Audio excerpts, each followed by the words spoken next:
내가 초등학교 6학년일 무렵 무척 사이가 좋던 S라는 친구가 있었습니다.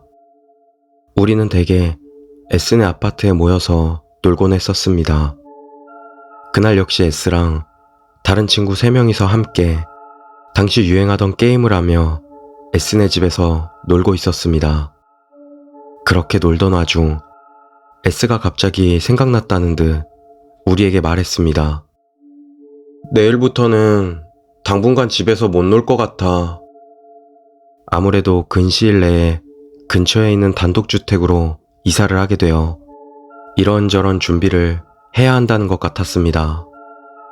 하지만 그렇다고는 해도 S는 딱히 그걸 도울 생각은 없었는지 이사 준비가 끝날 때까지는 밖에서 놀자고 제안했습니다.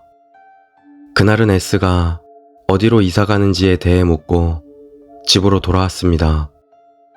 그날 저녁 식사 때 부모님에게 잡담 삼아 그 이야기를 꺼냈습니다. 그런데 어머니가 조금 신경 쓰이는 말을 하셨습니다. 아무래도 S가 이사 가는 집은 전에 화재로 여러 사람이 죽었던 곳이라는 것 같았습니다. 나는 아직 어린 나이였기에 그런 일에는 딱히 흥미가 없었습니다만 아무래도 그 소문은 주변에서 무척 유명한 듯 했습니다. S네 부모님도 모를 리가 없을 거라며 이상하다는 듯 어머니는 말하고 있었습니다. S네 부모님은 겉으로 보기에 무슨 양아치 같은 사람들이었기에 아마 그런 건 신경 쓰지 않았겠죠. 일부러 그걸 S에게 말할 이유도 없다 싶어 나는 그 일은 말하지 않기로 했습니다. 그리고 나는 S가 이사한 후에도 변함없이 S네 집을 찾아가 함께 놀았습니다. 몇 해가 지나 우리는 중학교 3학년이 되었습니다. 그 무렵부터 나는 S와 다른 친구 2명에게 왕따를 당하게 되었습니다. 어떤 이유였는지는 지금도 알 수 없지만 아마 별거 아닌 이유에서였겠죠. 그렇게 따돌림을 당하는 사이 나는 진심으로 S를 증오하게 되었습니다. 복수를 한다느니 죽여버리겠다느니 생각을 마음속에 잔뜩 품고 있었으니까요. 하지만 결국 나는 겁쟁이였기에 그런 짓을 실제로 자행하지는 못했습니다. 지금 사고를 치면 고등학교 가는데 문제가 생긴다느니 하고 자신에게 애써 둘러대고 그대로 왕따를 당하면서 중학교를 졸업했습니다. 고등학교에서는 나를 괴롭히던 녀석들과 다른 학교로 진학했고 잠시나마 여자친구도 사귀는 등 하루하루를 무척 충실히 보냈습니다. 그러던 어느 날 나는 친구 한 명에게 메시지를 받았습니다.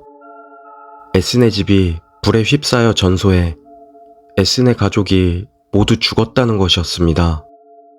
나는 말도 안 되는 농담하지 말라며 웃어넘기려 했지만 사실이었습니다.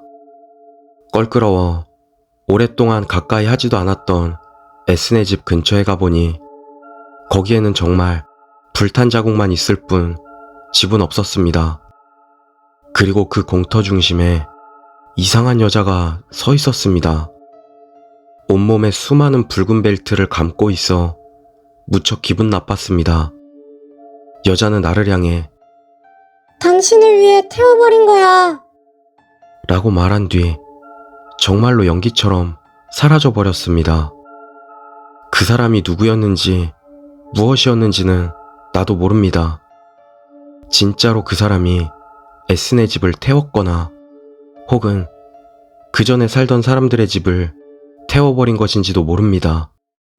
솔직히 S가 죽은 건 기뻤지만 나를 괴롭히던 나머지 2명은 어떻게 되는 건지, 그 2사람도 죽는다면 그 여자는 또다시 내 앞에 나타나는 걸까요?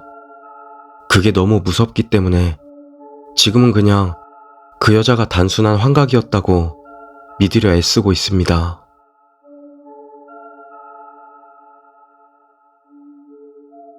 두 번째 이야기, 일행. 2000년 중순쯤 제가 직접 겪었던 일입니다. 당시 고등학교 1학년이었던 저는 강릉시 송정동으로 이사간 친구와 오랜만에 연락이 닿았습니다. 그리운 마음에 친구 집에 놀러 갔다가 하룻밤을 자고 오게 되었죠. 잠자리에 들었다가 화장실에 가고 싶어져 일어났는데 아무래도 남의 집이다 보니 화장실을 바로 찾지 못하고 헤맸습니다. 그러다 부엌 쪽으로 갔는데 누군가 2명의 사람이 있는 것이 보였습니다. 저는 친구 부모님이신가 싶어 화장실이 어딘지 여쭤보려고 다가갔습니다. 그런데 가까이서 보니 친구 부모님이 아니라 처음 보는 남자들이었습니다. 놀란 저는 아저씨들은 누구냐고 물었습니다. 그러자 그들은 일행을 찾고 있는데 같이 가기로 한 일행이 안 보인다고 대답하는 것이었습니다. 저는 일행을 왜 여기서 찾냐고 물어봤습니다. 그러자 아저씨들은 마지막으로 헤어진 곳에서부터 여기저기를 찾아다니고 있다는 대답을 하더군요. 저는 여기는 내 친구 집이고 아저씨들 일행은 없다고 말했습니다. 그러자 아저씨들은 집안을 쓱 훑어보더니 고개를 끄덕이고 창문으로 사라졌습니다. 저는 무척 놀랐지만 낮에 오랜만에 만난 친구와 잔뜩 놀았던 터라 피곤해서 화장실에서 볼일을 보고 그냥 들어가 잤습니다. 그런데 다음날 아침밥을 먹던 저는 깜짝 놀랄 수밖에 없었습니다.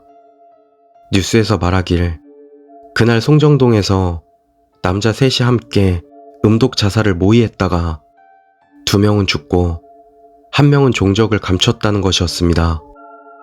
그날 제가 친구 집에서 봤던 아저씨들은 함께 죽기로 했던 동료를 찾아왔던 걸까요?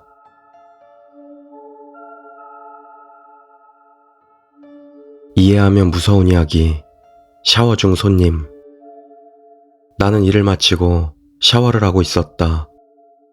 일을 마친 다음 하는 샤워는 정말 소중하다. 그때였다. 비명소리에 나는 급하게 거실로 나갔다. 거기에는 피를 흘리며 쓰러져 죽은 지 얼마 안 되어 보이는 시체 한 구와 모르는 남자가 서 있었다. 남자는 놀랐는지 급히 달아났고 나는 절망했다. 해석. 샤워를 하고 있는 남자는 살인마고 늦게 들어온 남자는 살인 현장을 보고 놀라 도망간 것이다.